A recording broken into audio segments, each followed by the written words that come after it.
نحمده ونصلي على رسوله الكريم اما بعد فاعوذ بالله من الشيطان الرجيم بسم الله الرحمن الرحيم فصل لربك وانحر صدق اللہ العظیم۔ اور تم اپنے رب کے لیے نماز پڑھو اور قربانیاں کرو۔ آپ سن رہے ہیں آواز محمد کلیم رضا نوری رضوی، ناظم اعلیٰ دارالعلوم گلشن برکات، میرا روڈ، ایسٹ، ممبئی، مہاراشٹرا۔ انشاءاللہ العزیز آج چاند نکلے گا اور میں ان تمام بھائیوں سے گزارش کروں گا کہ اللہ نے جنہیں استطاعت بخشی ہے اور قربانیاں کرنا چاہتے ہیں تو ان سے میری گزارش ہے کہ آپ آج مغرب سے پہلے یعنی عصر کی نماز کے بعد، مغرب نہ ہونے پائے اس سے پہلے جن حضرات کو اپنے نام سے قربانیاں کرنی ہیں وہ حضرات بال، ناخن وغیرہ کٹوا لیں، کاٹ لیں۔ بعد مغرب انہیں اس طریقے سے شریعت کا حکم نہیں ہے کہ جب چاند نکل آئے قربانی ان کی جانب سے کرنی ہے تو وہ بال اور ناخن کاٹیں۔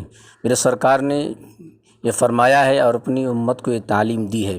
اور جو حضرات یہ نیت رکھیں کہ ہم بھی اپنے ناخن و بال 10 دن نہیں کاٹیں گے اور اسی طریقے سے ہم آج ہی کاٹ لیں گے تو ان کو بھی قربانی کرنے کا ثواب حاصل ہوگا۔ سبحان اللہ۔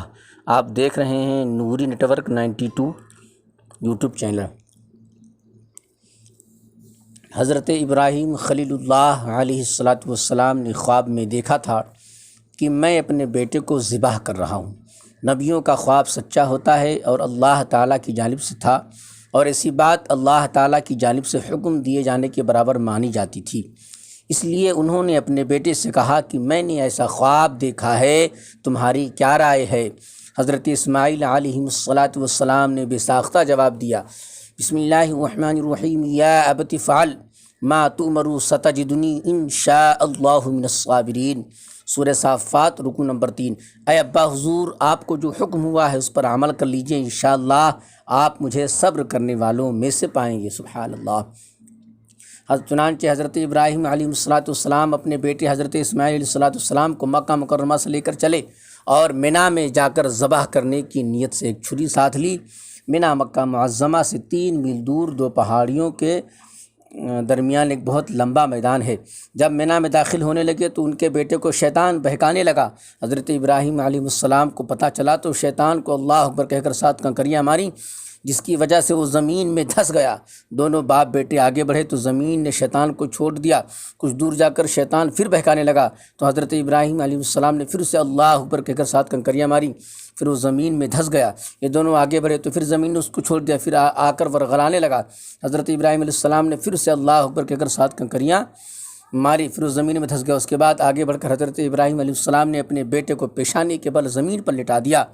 ابھی ذبح کرنے نہ پائے تھے کہ اللہ تعالیٰ کی جانب سے ندا آئی، یا ابراہیم قد صدقت الرؤیا، یعنی اے ابراہیم تو نے اپنا خواب سچا کر دیا۔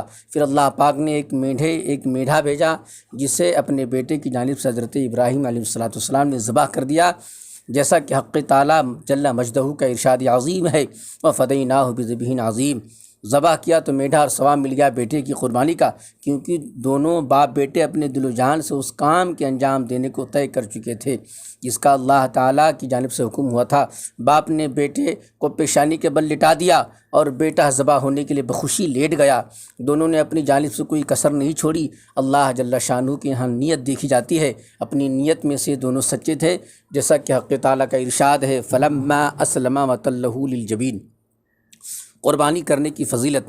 حدیث مبارکہ عن عائشہ رضی اللہ تعالی عنہما قالت قال رسول اللہ صلی اللہ علیہ وسلم ما عمل ابن آدم من عمل یوم النہر حب الی اللہ من احرق الدم وانہ لیاتی یوم القیامت بقرونها واشعارها واظلافها وان الدم لیقع من اللہ بمکان قبل ان یقع بالارض فطیبوا بها نفسا۔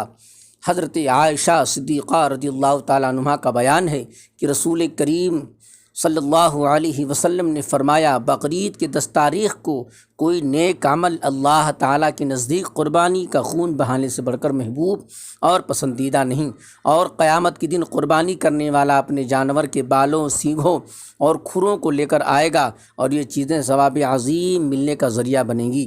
نیز فرمایا کہ قربانی کا خون زمین پر گرنے سے پہلے اللہ تعالیٰ کے نزدیک شرف قبولیت حاصل کر لیتا ہے، لہذا تم خوش دلی کے ساتھ قربانیاں کرو۔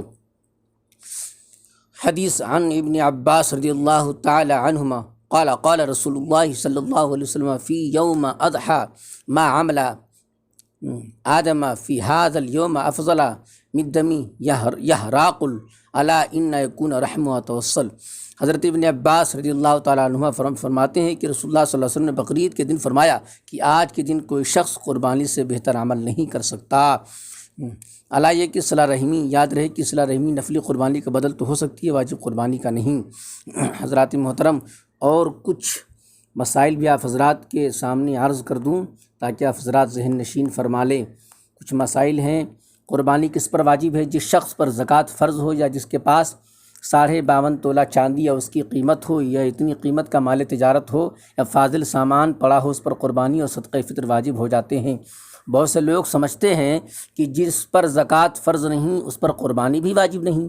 یہ بات صحیح نہیں ہے۔ یوں کہنا تو درست ہے کہ جس پر زکوٰۃ فرض ہے اس پر قربانی بھی واجب ہے، لیکن یہ کہنا صحیح نہیں کہ جس پر زکوٰۃ فرض نہیں اس پر قربانی واجب نہیں، کیونکہ ایسے لوگ بھی ہوتے ہیں جن پر زکوٰۃ فرض نہیں، اس لیے ان کے پاس سونا چاندی یا مال تجارت یا نقدی نصاب کے بقدر نہیں ہوتی، لیکن بہت سا فاضل سامان پڑا ہوتا ہے، جیسے استعمال کیا ہوا ضرورت سے زائد فرنیچر، اور آج کل مہنگی ڈیجیٹل ٹی ویاں، اور مہنگے موبائل، جیسے 1 لاکھ 1.5 لاکھ کی موبائل بھی لوگ چلا رہے ہیں۔ اگر یہ فاضل موبائل کو چھوڑ کر کے تو ضرورت زندگی میں شامل ہے، لیکن اور بہت سارے سامان ہوتے ہیں جو گھر میں بلا فضول کے پڑے رہتے ہیں، ان کا وہ بھی نصاب میں جوڑے جائیں گے۔ یہ فاضل سامان 52.5 تولہ چاندی کی قیمت کو پہنچ جائے تو قربانی واجب ہو جاتی ہے، لیکن زکوٰۃ فرض نہیں ہوتی۔ ایک فرق اور یہ بھی کہ وہ یہ کہ زکوٰۃ کا ادا کرنا اس وقت فرض ہوتا ہے جب نصاب پر چاند کے اعتبار سے 12 مہینے گزر جائیں،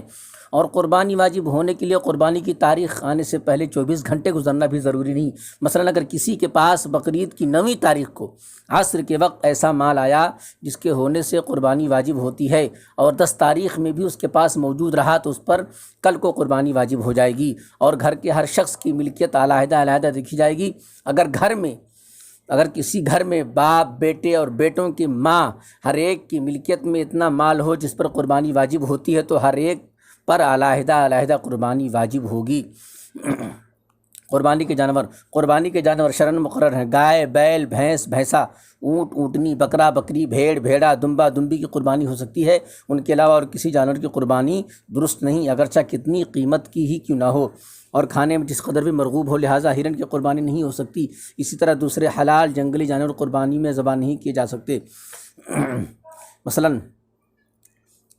مسئلہ گائے، بیل، بھینس، بھینسا، اونٹ، اونٹنی میں 7 حصے ہو سکتے ہیں، یعنی ان میں سے ایک جانور سے 7 قربانیاں ہو سکتی ہیں۔ خواہ ایک ہی آدمی ایک گائے لے کر اپنے گھر کے آدمیوں کی وکیل بنانے سے ان کا وکیل بن کر 7 حصے تجویز کر کے ذبح کر دے، یا مختلف گھروں سے ایک یا 2 حصے لے کر سارے 7 پورے کر لیں، مگر شرط یہ کہ جتنے شریک ہوں ہر ایک کی نیت قربانی کی ہو، یا کسی نے عقیقہ کے لیے 1-2 حصے لے لیے ہوں، کیونکہ عقیقہ بھی اللہ ہی کے لیے خون بہایا جاتا ہے، اس لیے عقیقہ کا حصہ قربانی کے جانور میں لیا جا سکتا ہے۔ جتنے لوگوں نے قربانی کے جانور میں شرکت کی، اگر ان میں سے کسی ایک آدمی کی نیت بھی اس گوشت کی تجارت کرنے یا محض گوشت کھانے کی ہو تو کسی کی قربانی ادا نہ ہوگی، لہٰذا قربانیاں اللہ اور اس کے رسول کی رضا کے لیے کیے جائیں۔ عموماً یہ دیکھا گیا ہے محترم حضرات کہ لوگ قربانی وایا کرتے ہیں، جیسے اس سال اپنے نام سے کر دیا اور اگلے سال اپنے بیٹے کے نام سے کر دیا، ایسا نہیں، جب تک وہ مالک نصاب ہیں ان کے نام پہ قربانی کی جاتی رہے گی، اور اگر لڑکے کے نام پہ انہوں نے قربانی کیا اور اگر مالک نصاب نہیں ہے تو قربانی کی واجبیت ادا نہیں ہوئی۔ لہٰذا یہ خیال رہے کہ اگر آپ کو اپنے بیٹے کے نام سے قربانی کرنی ہے تو آپ پہلے اپنے نام سے کیجئے، پھر اپنے بیٹے کے نام سے کیجئے، اور اگر بیٹے کے نام سے آپ نے کر دیا تو قربانی تو ہو جائے گی لیکن آپ کو واجبیت کا ثواب نہیں ملے گا بلکہ وہ نفل ہوگی۔ لہٰذا ایسی غلطیاں نہ کریں، اور جو مسائل آپ کو نہیں معلوم ہیں وہ رابطہ کریں اور معلومات حاصل کریں۔ آپ کا محبوب ادارہ دارالعلوم گلشن برکات ہر سال کی طرح امسال بھی قربانی کا انتظام کیا گیا الحمدللہ۔ جو ممبئی کے حالات کو دیکھتے ہوئے اسی حساب سے پھر فیصلہ کیا جائے گا، لہٰذا آپ حضرات کو اگر کچھ مسائل درپیش ہیں یا اور کوئی بات آپ حضرات کی جانکاری لینی ہے تو میرا نمبر ہے 9076711827 پر رابطہ کریں۔ آپ کا خادم محمد کلیم رضا نوری رضوی، ناظم اعلیٰ دارالعلوم گلشن برکات، میرا روڈ۔ آنے والا مقدس مہینہ ذی الحجہ کا مقدس مہینہ آپ سبھی حضرات کو خلوص تہ دل سے مبارکباد، اور آج کی رات چاند مبارکباد۔ اللہ تعالیٰ اپنی حبیب کے صدقے میں حضرت اسماعیل، حضرت ابراہیم علی نبینا و حضرت اسماعیل علی نبینا علیہ الصلوۃ والسلام کے صدقے میں ہم سبھوں کے نیک نیتوں کو، نیک ارادوں کو قبول فرمائے، ہماری قربانیاں اپنی بارگاہ مقدسہ میں قبول فرمائے، اور ہمیں دارین کی رحمتوں برکتوں سے مالا مال فرمائے، زمانے کے زمینی آسمانی بلاؤں سے، مصیبتوں سے، آفتوں سے ہم سب کو محفوظ و مامون فرمائے، آمین آمین یا رب العالمین۔ وآخر دعوانا ان الحمدللہ رب العالمین۔ ہمارے اس چینل کو لائک بھی کریں اور شیئر بھی کریں اور سبسکرائب بھی کریں۔ فی امان اللہ۔